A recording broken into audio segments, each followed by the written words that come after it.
All right, guys, so I changed my mind. We're going to separate it into two videos. We're going to do this video. We're going to talk about the play why shallow cross against man coverage and why it works. And then we'll talk about in our next video the QB draw. So we're going to come out in why shallow cross here. I'm going to come out in spinner. And, oh, I did not set that up correctly at all. But I want to caution you guys because this play takes longer to develop than mesh. I like to typically run this after I see my opponent adjusting and taking away a blitzer or two. Because this, like I said, this play takes longer to develop. Our main route is this auto motion post. So you'll see that he, at snap of the ball, or as I press A, comes in, and we get sacked. Which is exactly why you kind of want to wait to use this, right?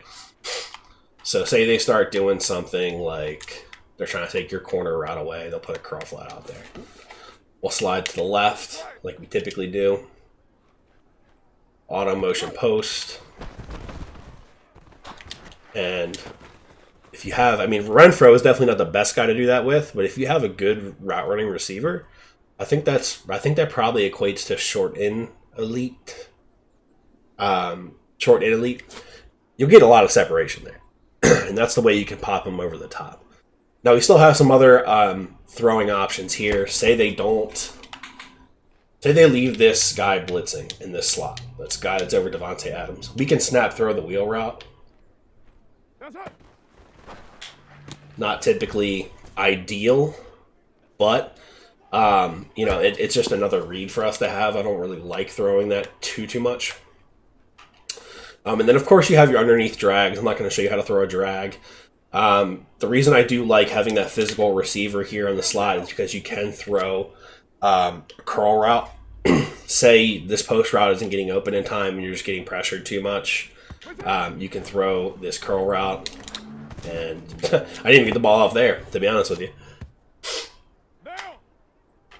Let's go ahead, because I didn't actually slide protect either. So again, curl route. Ball snapped, slide protect left. And it's a little bit dodgy just because of how the other corner plays it, right? He kind of hands it off.